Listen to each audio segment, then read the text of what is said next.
Bismillahirrahmanirrahim. Jual beli di luar negeri. Ini pembahasannya ada di kitab An-Nizamul Iqtisadi fil Islam. Musonef katakan fa inna ahkamat tijaratil kharijiyah, sesungguhnya hukum-hukum tentang perdagangan luar negeri laisat muta'alliqatun bitijarah, itu tidak terkait dengan hukum perdagangan, wala bil mansya'il ladzi antajaha, tidak juga terkait dengan sumber dari barang itu diproduksi oleh siapa. Wa innama hiya muta'alliqatun bitajir, tetapi perdagangan luar negeri ini terkait dengan tajir, pedagangnya. Jadi bukan perniagaannya yang dilihat, tapi pedagangnya siapa. Li'anna ahkamal mal tabi'atun limalikil mal, karena hukum-hukum harta itu mengikuti hukum pemilik harta, pemilik hartanya dalam kasus perdagangan luar negeri. Ta'khudhu hukmahu, yang mengambil hukum pemilik hartanya itu. Fama yasduku min hukmin alal malik yusdaku ala malihil mamluk lahu. Apa yang dibenarkan ya, oleh hukum atas si pemilik barang untuk mengambil barang itu atau menjual barang itu, maka dibolehkan juga atas barang yang dimiliki. Jadi kalau jual beli luar negeri dalam pandangan fikih Islam itu dilihat pedagangnya itu warga negara mana, tidak dilihat barangnya. Sehingga kalau warga negara Daulah Islam ya, warga negara Daulah Islam tadi itu dia membeli dari luar, sementara itu jual belinya boleh terpenuhi, yaitu boleh dia bawa masuk. Seperti itu. Tidak melihat asal negaranya, tidak.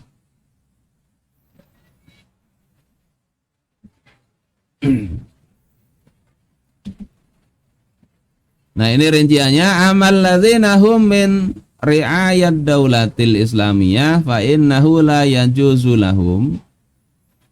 Adapun mereka yang merupakan rakyat daulah Islam, warga negara, maka dia tidak boleh ayyahmilu ila daril halbi, untuk membawa ke negara harb ya, negara yang menjadi musuh dari daulah Islam, ma yasta'inu bihi ahlal harbi alal harbi minal aslihah, barang-barang yang bisa menolong penduduk kafir harbi itu untuk memerangi ya, untuk berperang memerangi kaum muslimin. Apa yang enggak boleh? Misalnya di sini minal aslihah, persenjataan, wal khail, kuda, ya. Wa kulli ma yusta'anu bihi fil harb, dan semua hal yang bisa membantu mereka dalam peperangan. Jadi ekspor nggak boleh kalau yang diekspor itu yang menguatkan musuh ya, berupa senjata, kuda, dan apa saja yang menguatkan itu. Kalau mungkin ketapel ya, atau senjata yang di bawah kekuatan kita mungkin tidak mengapa. Tapi jangan sampai kepada kafir harbi itu dijuali ya, senjata yang menguatkan mereka untuk mengalahkan kaum muslimin. Ini hukumnya begitu.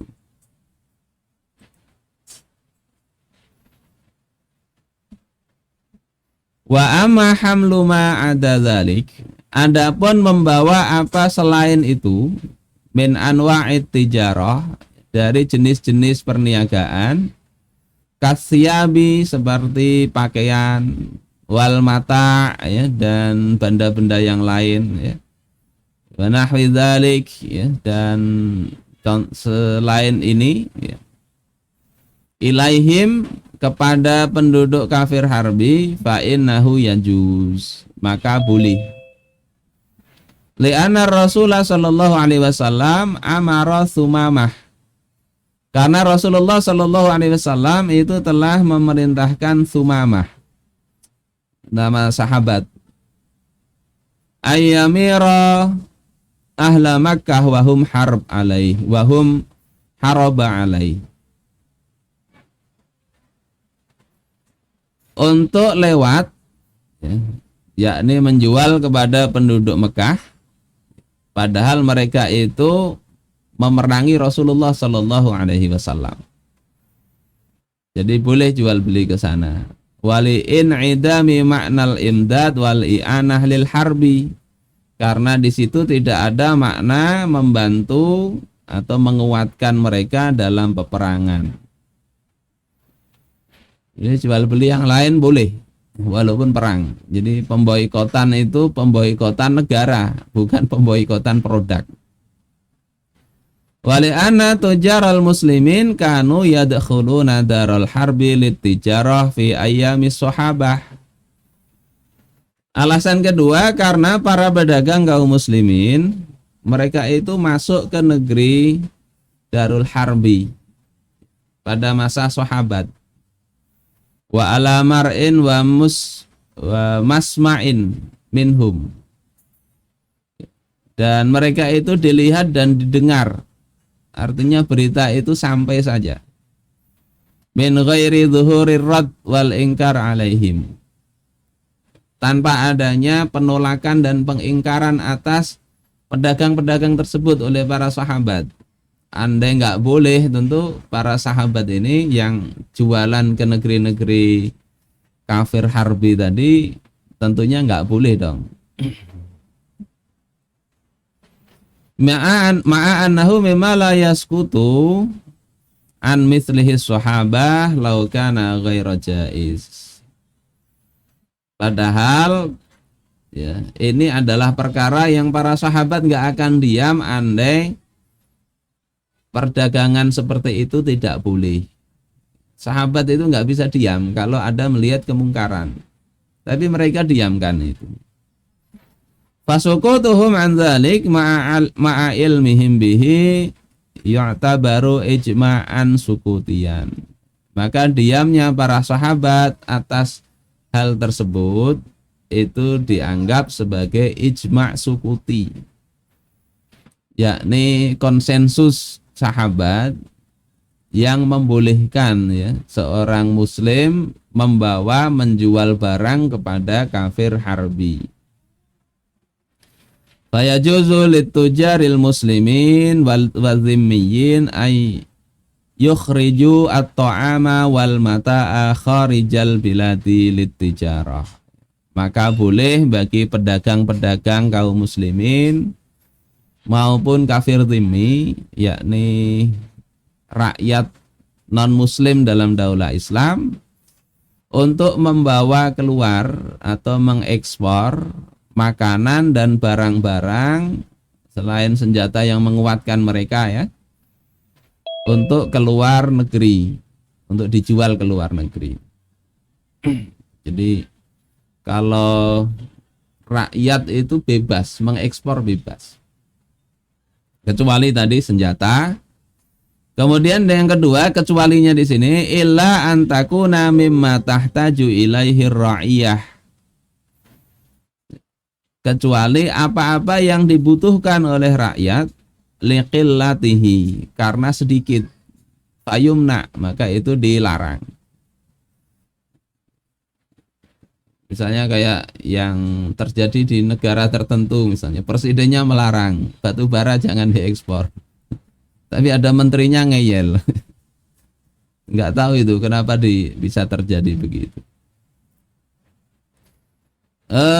Ini terkait warga negara ya. Jadi kalau warga negara dia muslim atau tidak, dia bisa bebas saja menjual keluar, mengekspor maupun mengimpor sebetulnya. Kecuali tadi syarat-syarat, pertama bukan senjata, yang kedua bukan barang yang di dalam negeri aja langka, susah. Maka ini termasuk hal yang membahayakan sebetulnya, sehingga dilarang karena membahayakan, bukan karena perdagangan luar negerinya. Ini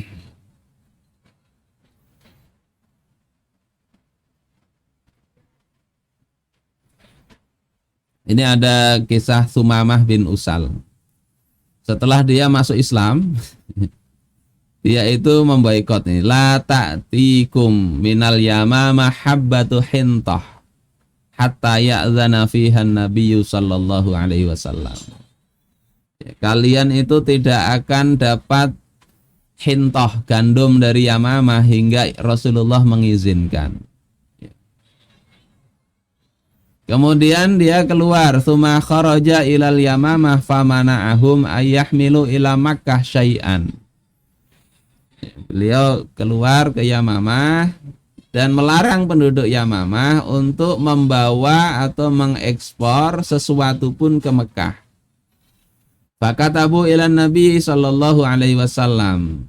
Maka mereka menulis surat kepada Nabi sallallahu alaihi wasallam, innaka ta'muru bisilatir rahim. Bahwasanya engkau ini kan menyuruh menyambung tali kekerabatan. Fakataba ila Sumama ayyukhalliya bainahum wa bainal hamli ilaihim. Maka Rasulullah sallallahu alaihi wasallam kemudian memerintahkan Sumamah untuk membiarkan orang-orang itu menjual makanan gandum tadi ke Makkah. Padahal Makkah ini kafir harbi. Ini bisa dilihat di dalam Fathul Bari. Jadi kalau kita lihat memang untuk urusan perdagangan luar negeri ini ya pemenang khalifah, kepala negara, untuk melarang barang-barang tertentu. Tapi pada umumnya kalau tidak membahayakan dalam negeri atau menguatkan musuh itu tidaklah dilarang. Sehingga yang Sumamah tadi mau memboikot Makkah itu nggak boleh oleh Rasulullah Shallallahu Alaihi Wasallam. Itu terkait dengan menjual keluar ekspor. Terus kalau mengimpor gimana? Mengimpor barang lain, apakah perlu izin atau tidak? Di sini dikatakan ama bin nisbati li idkhalit tijarah ilal bilad fa inna qaulahu ta'ala ahallallahu al-bai'. Adapun terkait dengan memasukkan ya barang dagangan ke negeri, yakni ke daulah Islam, maka perkataan Allah, firman Allah Ta'ala, Allah telah menghalalkan jual beli, amun, itu sifatnya umum. Yasmulut tijarah ad-dakhiliyah wa tijarah al-kharijiyah. Itu mencakup perdagangan dalam negeri maupun luar negeri. Walam yarid nasun yamna'ul muslima au dhimmiya min idkhalil mali lil bilad. Tidak didapati satu nas yang melarang kaum muslim maupun dhimmi untuk mengimpor barang ke dalam negeri. Bal yabqa nasul hilli ala umumihi. Bahkan ya nas ini tetap berada pada keumumannya. Wa alaihi yajuzu lil muslim ayyudkhilat tijarata lil biladi mahma kana nau'aha. Atas dasar ini maka boleh bagi kaum muslimin untuk mengimpor barang ke dalam negeri apapun jenis barangnya itu. Jadi untuk impor nggak ada masalah. Fala yumna'u min idkhali kulli malin. Maka tidak dilarang untuk memasukkan setiap barang yajuzu lil muslim ayyam likahu, yang barang itu boleh bagi kaum muslimin untuk memilikinya. Jadi kalau untuk ekspor tadi ada batasan, senjata maupun barang yang di dalam negeri itu langka, maka nggak boleh dibawa keluar.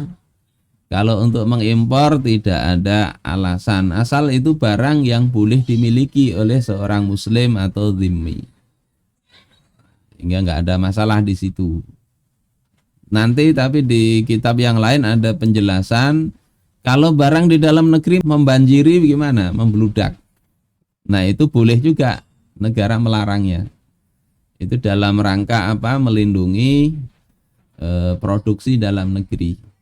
Jadi kaitannya bukan berarti haram mengimpornya, tapi itu masuk dalam kategori hadis yang la dharar wa la dhirar. Tidak boleh memberikan bahaya. Lagi panen raya mengimpor barang yang hasil panennya di sini aja susah untuk menyimpan atau menjualnya. Nah, itu masuk dalam kategori membahayakan negara. Nah, nggak boleh di situ. Saudaraku sekalian rahimakumullah, itu kalau warga negara. Makanya kalau tadi di awal kita katakan perdagangan luar negeri itu yang dilihat bukan jenis barangnya atau sumbernya dari mana, tapi si orang yang berjual beli itu. Kalau warga negara sih bebas ya, mau ngambil keluar masuk, dibawa masuk ya, mengimpor atau mengekspor, nggak ada batasan. Kecuali yang saya sebutkan tadi.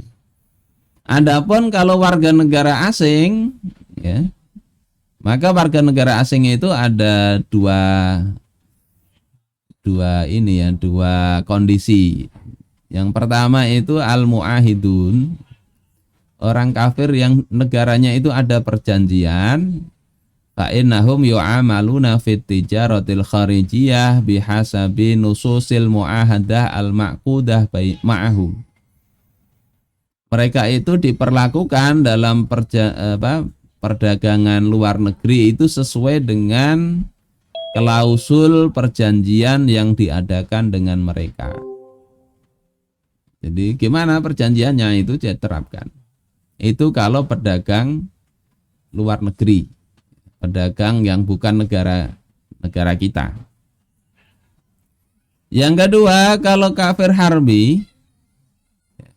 harbiyun, yang negaranya nggak ada perjanjian, yakni fahum kullu man laisa bainana wa bainahum muahadat, orang yang mereka itu nggak ada antara mereka dengan kita perjanjian, walaisu min ri'ayat daulatil islamiyah, dan bukan rakyat dari daulah Islam, sawaun akanat halatul harb bainana wa bainahum qaimah am lam takun, sama ada apakah terjadi peperangan secara real ya, dalam kondisi perang antara kita dengan mereka terjadi atau tidak.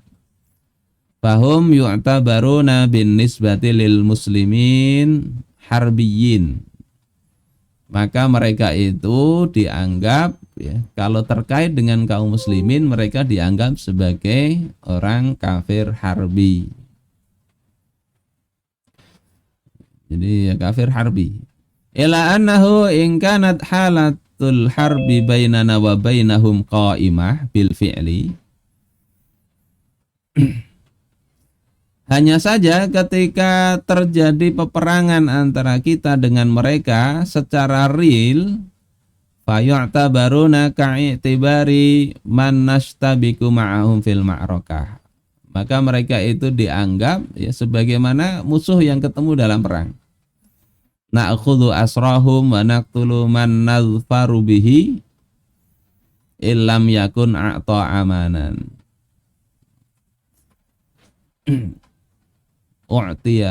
Illam yakun a'ta amanan. Kita bisa mengambil mereka sebagai tawanan ya, memerangi mereka kalau mereka tidak ada aman atau visa. Wa nastahillu amwalahum, dan hartanya juga halal. Ini kalau betul-betul terjadi perang secara real. Warga negara yang secara real itu perang itu bisa jadi tawanan. Ini terkait dengan kafir harbi. Terus wa illam takun ya halatul harbi qaimatan bil fi'li. Kalau tidak terjadi perang secara real, fa innahu la yahillu minhum syai'un, maka tidak halal diambil sesuatu pun dari mereka. Jadi, wong nggak ada perang kok. Gara-gara mereka negaranya nggak ada perjanjian terus kita ambili harta mereka, maka nggak boleh begitu.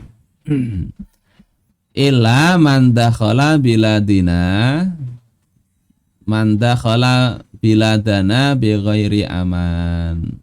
Kecuali kalau mereka itu masuk ke negara kita tanpa adanya keamanan, tanpa adanya izin. Kan ada istilah mustakmin, orang yang meminta izin, mungkin model kayak visa. Jadi kalau orang masuk nyelonong saja dari kafir harbi, negaranya nggak ada perjanjian, ya bisa diambil itu barangnya, diambil bukan kemudian ditenggelamkan kalau kapal, diambil jadi dimanfaatkan. Jadi itu harta yang halal untuk baitul mal, untuk membangun halal. Sawa'un dakhalahu wa aw maluhu, sama ada yang masuk itu dirinya atau hartanya. Fa yu'tabaru huwa i'tibarul harbi, maka dia dianggap dengan anggapan sebagai kafir harbi. Wa yu'tabaru maluhu annahu malu harbiyin. Hartanya juga dianggap sebagai harta orang kafir harbi yang boleh diambil. Itu kalau masuk tanpa visa dari negara yang tidak ada perjanjian. Prinsipnya begitu. Masalah perdagangan luar negeri, saya ringkaskan, saya bikinkan diagramnya seperti ini. Terkait dengan pedagang, itu bisa warga negara sendiri. Kemudian yang kedua, ada warga negara asing atau bukan warga negara. Nah, yang warga negara sendiri ini bisa jadi muslim, bisa jadi kafir zimmi. Kalau warga negara asing itu bisa jadi muahidun. Muahidun itu adalah orang yang warga negara dari negara yang, muahidun ini adalah orang-orang yang negaranya itu punya perjanjian dengan negara kaum muslimin. Kemudian yang kedua ada harbiyun. Ini adalah orang-orang yang negaranya tidak ada perjanjian apapun dengan negara Islam. Nah, terkait dengan warga negara itu ada dua kemungkinan. Bisa jadi transaksi yang dilakukan ke luar negeri itu adalah ekspor.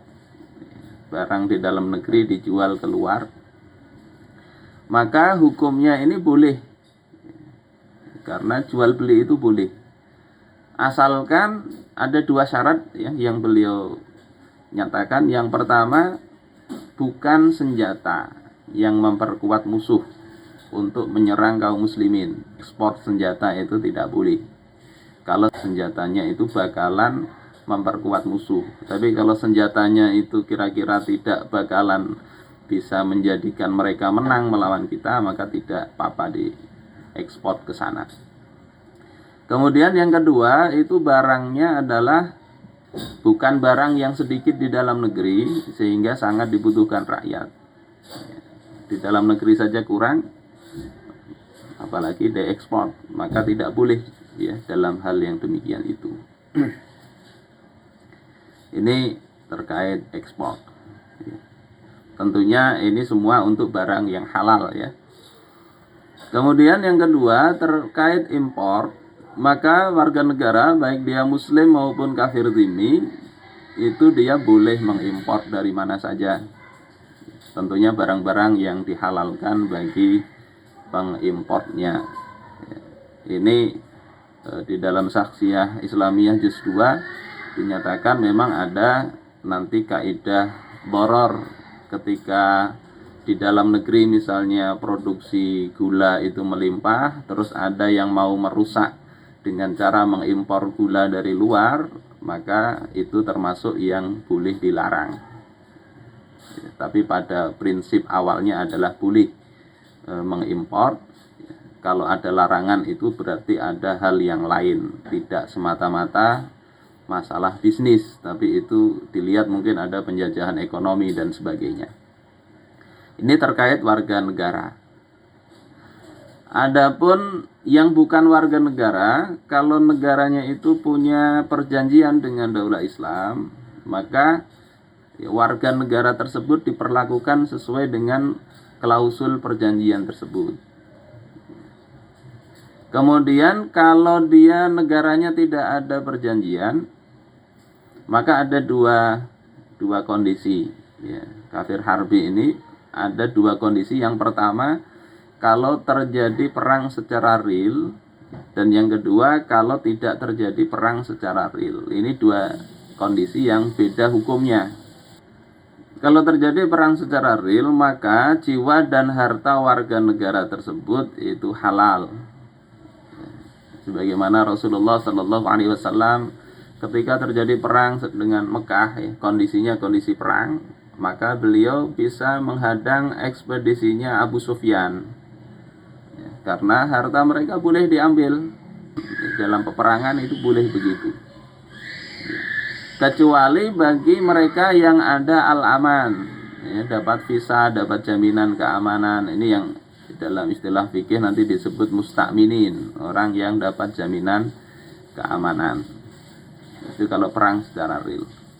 Kemudian yang kedua, kalau tidak terjadi perang secara real tapi tidak ada hubungan antar negara, maka jiwa dan harta orang tersebut itu tidak halal diambil, kecuali kalau mereka masuk ke dalam Daulah Islam tanpa ada al-aman. Saudara-saudaraku sekalian rahimakumullah, ini ringkasan tentang bagaimana transaksi antar negara. Nah, terus kemudian pemboikotan itu bagaimana? Pemboikotan itu dilakukan untuk memperlemah negara musuh. Jadi kalau kita bicara semesta pembicaraannya, yang diboikot itu yang di sini warna merah ini, bukan warga negara sendiri. Sehingga misalnya ada satu majelis sudah terlanjur membeli Aqua, produk Perancis, misalnya satu gudang untuk majelisnya, kemudian ada seruan pemboikotan, maka nggak ada hubungannya itu. Aqua tersebut tetap halal bagi dia, itu milik dia. Adapun warga negara lain, nah yang nggak boleh itu kan yang dari ada sangkut pautnya dengan negara musuh tersebut. Alasan kebolehannya memboikot itu sebetulnya adalah dalam riwayat Imam Bukhari, ketika ada seorang sahabat yang baru masuk Islam namanya Tsumamah bin Utsal. Pasca masuk Islam, beliau ini umrah. Ketika umrah ketemu dengan orang-orang kafir Quraisy, kemudian mereka katakan, "Sobauta, engkau murtad." Kata dia, "Tidak, aku telah menganut agamanya Nabi Muhammad sallallahu alaihi wasallam." Setelah itu beliau mengatakan, "La ta'tikum minal yamamah habbatu hintah." Tidak akan datang kepada kalian satu biji gandum pun dari Yamamah. Jadi ini beliau ini seorang pemimpin di Yamamah, Tsumamah bin Utsal ini. Beliau memboikot secara pribadi penduduk kafir Quraisy, nggak diberinya gandum. Hatta ya'zana fiha Nabi sallallahu alaihi wasallam, hingga Nabi sallallahu alaihi wasallam itu mengizinkan untuk mengirim gandum. Jadi ini satu alasan bahwasanya memboikot secara pribadi itu boleh kalau memang niatnya adalah melemahkan musuh, dan ini tidak terkait dengan merek, dengan produk. Bahkan dalam riwayat ini produk sendiri tidak dijuali ke orang-orang kafir Quraisy. Setelah kafir Quraisy ini merasa kesulitan tidak mendapatkan gandum, mereka menulis surat kepada Nabi Shallallahu Alaihi Wasallam bahwasanya engkau ini wahai Muhammad menyuruh silaturahim, tapi kenapa begini, kami nggak dikasih gandum, padahal suasananya perang itu. Fakataba ila Tsumamah ayu khalliya bainahum wa bainal hamli ilaihim. Maka Rasulullah kemudian menulis surat kepada Tsumamah bahwasanya hendaklah membiarkan gandum itu dikirim kembali kepada mereka. Saudara-saudaraku sekalian rahimakumullah, ini bisa dilihat di Fathul Barinya Imam Al-Hafiz Ibnu Hajar Al-Asqalani. Prinsipnya, kalau kita mau secara ringkas, memboikot secara tepat ya, dengan niat melemahkan musuh itu adalah hal yang masyru', baik individual maupun negara. Hanya saja bedanya, kalau secara individual bukan negara, maka tidak boleh memaksa yang lain. Kayak Sumamah tadi memboikot ya Sidin sendiri. Dan bukan bermaksud mengharamkan barang yang halal. Tetapi maksudnya adalah melemahkan musuh. Sehingga kalau barang-barang itu milik warga negara sendiri, nggak ada sangkut pautnya dengan musuh, ya tetap saja walau merek apapun, ya, tetap saja itu halal diperjualbelikan oleh kaum muslimin maupun warga negara. Kemudian yang berhak untuk memboikot dengan sifat memaksa itu hanyalah penguasa, yakni khalifah atau siapa yang diberi wewenang oleh khalifah. Dan kalau ini dilakukan oleh negara, maka kaum muslimin nggak boleh sama sekali berinteraksi. Sebagaimana Rasulullah memboikot misalnya Taif, ya, Bani Nadir dalam perang itu, ya, tidak dikirimi apa-apa. Tidak bisa kemudian dengan alasan ini kan berjual beli hukumnya asalnya boleh. Kemudian yang sudah diboikot oleh Rasulullah itu dikirimi bahan makanan jual beli karena nilainya mahal, maka tidak boleh. Amrul imam nafizun zahiran wa batinan. Perintah imam penguasa itu hendaknya diterapkan zahir dan batin. Kaidahnya begitu. Ya, kalau masih pribadi ya kayak Sumamah tadi. Ya mamah bisa mencegah gandumnya ke sana, tapi yang lain-lain kan tidak dicegah. Yang efektif memang negara ketika melakukan pemboikotan. Kemudian yang ketiga, poin yang harus difahami bahwasanya pemboikotan itu dikenakan kepada musuh tanpa memandang produk atau merek apa yang mereka transaksikan. Jadi idealnya kalau mau memboikot Perancis itu ya semua jalur ke Perancis ditutup.